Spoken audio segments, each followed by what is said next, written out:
নমস্কাৰ শ্ৰদ্ধাৰ শিক্ষাগুৰুসকল আশা কৰোঁ আপোনালোকে নিশ্চয় ভালে কুশলে আছে শেহতীয়াকৈ ৰাজ্যৰ সুপ্ৰিম কোৰ্টৰ এটা অৰ্ডাৰে অসমত শিক্ষকসকলৰ মাজত এটি কনফিউজনৰ সৃষ্টি কৰিছে সুপ্ৰিম কোৰ্ট অফ ইণ্ডিয়া এইখন অৰ্ডাৰ আপোনালোকে নিশ্চয় দেখা পাইছে ডেট অফ ৰুলিং 2 ছেপ্টেম্বৰ 2025 ইয়াতে কেইটামান হাইলাইট জাজমেন্টৰ পইণ্টছ আছে এক নম্বৰত আছে TET made mandatory teacher eligibility test অৰ্থাৎ যাক আমি টেট বুলি কওঁ ইজ নাও এ কম্পালসাৰী কোৱালিফিকেশ্যন ইয়াতে বস্তুটো কম্পালসাৰী কৰি দিছে all new teacher appointed in government aided and private schools সকলো ৰাজ্যৰ বিদ্যালয়সমূহৰ যিবিলাক গভৰ্ণমেণ্ট চৰকাৰী বিদ্যালয়ৰ লগতে প্ৰাইভেট স্কুল আছে বেচৰকাৰী স্কুল আছে তাতে কৰ্মৰত হ'বলৈ হ'লে তেওঁলোকৰ টেট কোৱালিফাইড হ'ব লাগিব in service teachers appointed before RT Act 2009 with conditions আৰু শিক্ষাবৰ্ষ যিটো 2000 RT Act 2009 মতে তেওঁলোকৰ যি কণ্ডিশ্যন আছে সেই কণ্ডিশ্যনসমূহ ইয়াতে ইফেক্ট পৰিব accepting minority run schools matter refers to a large constitutional bench আৰু কিছুমান মাইনৰিটি এলেকাৰ বিদ্যালয়সমূহৰ ক্ষেত্ৰত এই নিয়মটো প্ৰযোজ্য নহ'ব কিয়নো মাইনৰিটি এলেকাৰ ছাত্ৰ ছাত্ৰীসকলে বহুতো পিছপৰি আছে তেনেকুৱা পিছপৰি থকা অঞ্চলসমূহৰ শিক্ষক শিক্ষয়িত্ৰীসকলৰ ক্ষেত্ৰত এইটো অলপ ৰেহাই হ'ব বুলি ইয়াতে মেনশ্যন আছে 2 নম্বৰ পইণ্টত লিখিছে ফৰ নিউ টিচাৰ্ছ ফ্ৰেছ এপইণ্টমেণ্টছ এইটো আগৰ পৰাই হৈ আছে নতুনকৈ শিক্ষক নিযুক্তিত তেওঁলোকে এপ্লাই কৰিবলৈ হ'লে বা চাকৰি ল'বলৈ হ'লে তেওঁলোকৰ টেটটো লাগে passing TET is pre required for appointment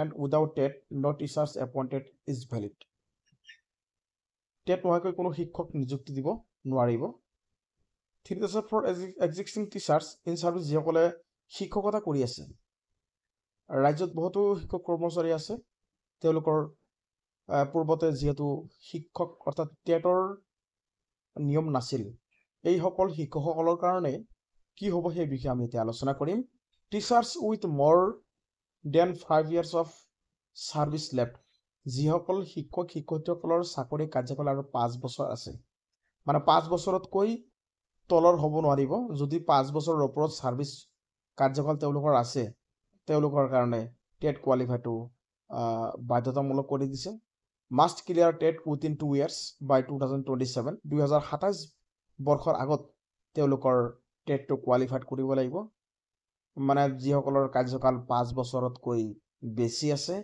এই শিক্ষক শিক্ষয়িত্ৰীসকলৰ কাৰণে এটি ভাল খবৰ নহয় যদিও মানে খবৰটো তেওঁলোকৰ কাৰণে বেয়া বুলি ক'ব পাৰি এই শিক্ষক শিক্ষয়িত্ৰীসকলে তেওঁলোকে যিবিলাক চেণ্ট্ৰেল টেট হয় টিচাৰ এলিজিবিলিটি টেষ্ট চেণ্ট্ৰেল এই চেণ্ট্ৰেল টেট দি তেওঁলোকে কোৱালিফাইড হ'ব পাৰিব মানে 2 বছৰৰ ভিতৰত টেটটো কোৱালিফাইড হ'ব লাগিব আৰু ফেইলৰ compulsory retirement with pension gratuity etcetera তেওঁলোকে এইবিলাকৰ পৰা বঞ্চিত মানে কিবা এটা তেওঁলোকৰ অসুবিধাৰ সৃষ্টি হ'ব teachers with 5 years or less until retirement allowed to continue without TET till retirement আৰু যিসকলৰ কাৰ্যকাল 5 বছৰৰ তলত আছে তেওঁলোকৰ কাৰণে টেটটো কম্পালসাৰী নহয় তেওঁলোকৰ কাৰণে নালাগে allowed to continue without TET till retirement তেওঁলোকে কেনেকৈ ৰিটায়াৰ হ'ব পাৰিব not eligible for promotions unless they pass TET আৰু কোনো শিক্ষক কৰ্মচাৰীসকল যদি আছে তেওঁলোকে যদি টেট পাছ কৰিব নোৱাৰে তেতিয়াহ'লে তেওঁলোকৰ প্ৰমোশ্যন নহ'ব বুলি কৈছে গতিকে হেড টিচাৰ নাইবা অন্যান্য এপইণ্টমেণ্টৰ ক্ষেত্ৰত প্ৰমোশ্যন নহ'ব বুলি কৈছে গতিকে মেটাৰটো খুব গুৰুত্বপূৰ্ণ লগতে ইয়াতে আৰু এটা পইণ্ট আছে 4 নম্বৰত for minority institutions the order does not immediately apply to schools run by minority communities issue refer to a large constitutional bench for final decision আৰু যিসমূহ বিদ্যালয় বিশেষকৈ মাইনৰিটি এৰিয়াত আছে বা সংখ্যালঘু এৰিয়াত আছে চৰ এৰিয়া বেকৱাৰ্ড এৰিয়া সেই বিদ্যালয়সমূহৰ ক্ষেত্ৰত এই নিয়মটোৰ প্ৰযোজ্য নহ'ব, তেওঁলোকে কণ্টিনিউভাৱে টেট নোহোৱাকৈ চলাই যাব পাৰিব। ইয়াতে এই বিষয়টো এতিয়ালৈকে ফাইনেল ডিচিশ্যন তেওঁলোকৰ ক্ষেত্ৰত লোৱা হোৱা নাই। 5 নম্বৰত আছে ইম্পেক্ট অন প্ৰমোশ্যনছ।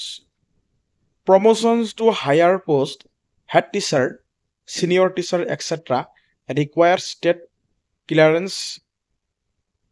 প্ৰমোশ্যনৰ ক্ষেত্ৰত বা তেওঁলোকে হেড টিচাৰ, ছিনিয়ৰ টিচাৰৰ ক্ষেত্ৰত যদি অগ্ৰাধিকাৰ পাব বিচাৰে, তেওঁলোকে সেই পোষ্টত ল'ব বিচাৰে, তেতিয়াহ'লে তেওঁলোকৰ প্ৰমোশ্যনৰ ক্ষেত্ৰত টেট লগা হ'ব।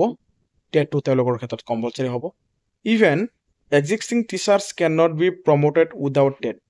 আৰু কোনোবাই যদি তেনেকুৱা হেড টিচাৰত কৰ্মৰত হৈ আছে, টেট নোহোৱাকৈ হেড টিচাৰত তেওঁলোকে কৰ্মৰত হৈ আছে, তেওঁলোকৰ ক্ষেত্ৰত প্ৰমোশ্যনটো দিয়া নহ'ব। তেওঁলোকৰ টেটটো ক্লিয়াৰ হ'ব লাগিব। আৰু এই নিয়মটোৰ প্ৰযোজ্য হ'ব 5 বছৰৰ ওপৰৰ যিসকল শিক্ষকৰ কাৰণে কাৰ্যকাল আছে, তেওঁলোকে টেটটো ক্লিয়াৰিফাই কৰিব লাগিব উইথিন 2027, 2027 চনৰ ভিতৰত। গতিকে 2027 চনৰ ভিতৰত টেট নোহোৱাকৈ কোনো প্ৰমোশ্যন হ'ব নোৱাৰে।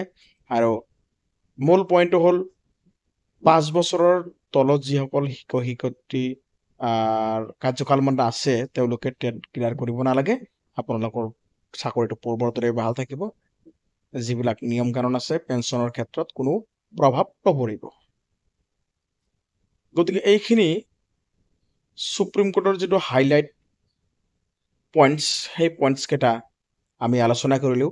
এই পইণ্টছসমূহে টিউটৰ শিক্ষকসকলৰ ক্ষেত্ৰত কি প্ৰভাৱ পেলায়, এয়া হ'ব সময়ৰ লক্ষণীয়। যিহেতু আমাৰ ৰাজ্যত বহুকেইটা বিদ্যালয় প্ৰাধিকৃত হৈছে যদিও আৰু অপ্ৰাধিকৃত বিদ্যালয় বহুতো আছে। অতি কম সময়ৰ ভিতৰত মাননীয় মুখ্যমন্ত্ৰীগৰাকীয়ে সমাধান কৰিব বুলি প্ৰতিশ্ৰুতি দিছিল, কিন্তু সেই প্ৰতিশ্ৰুতি এতিয়ালৈকে কাৰ্যকৰী কৰা হোৱা নাই।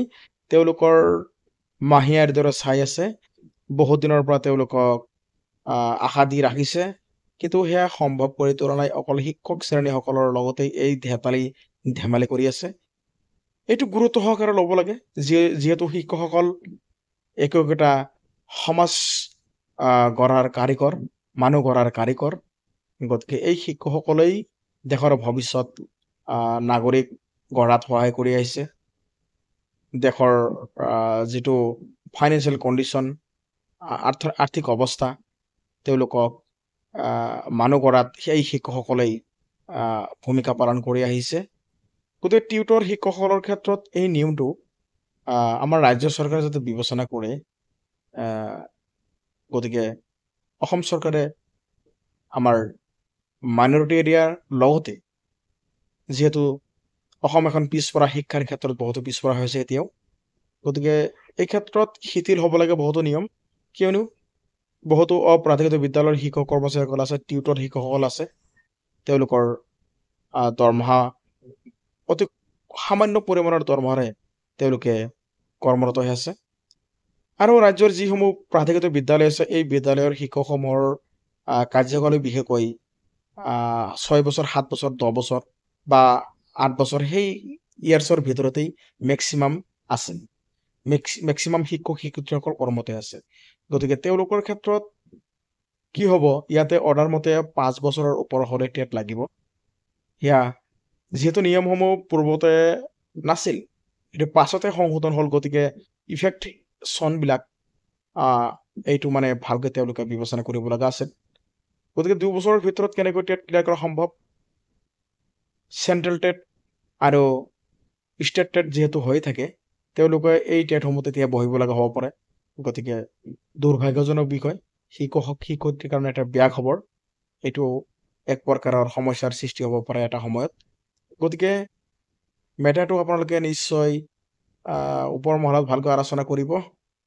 পৰৱৰ্তী সময়ত কি গুৰুত্বপূৰ্ণ আপডেট আহে সেয়া আমি আপোনালোকক জনাই থাকিম। শ্ৰদ্ধাৰ শিক্ষাগুৰুসকল, বহুত দিন পিছত আপোনালোকৰ এই ভিডিঅ'টো আকাৰে আপোনালোকক মেছেজটো দি দিলোঁ। মাজতে ভালেকেইদিন শাৰীৰিক অসুস্থতাৰ বাবে মই নিয়মিতভাৱে ভিডিঅ' প্ৰস্তুত কৰা নাছিলোঁ। তাৰ বাবে ক্ষমা প্ৰাৰ্থী মই। নিয়মিতভাৱে ভিডিঅ'সমূহ পাই থাকিব নিশ্চয়। আপোনালোকৰ মংগল কামনাৰে আজি ভিডিঅ'টো ইমানতে সামৰণি মাৰিছোঁ। ধন্যবাদ। জয় আই অসম।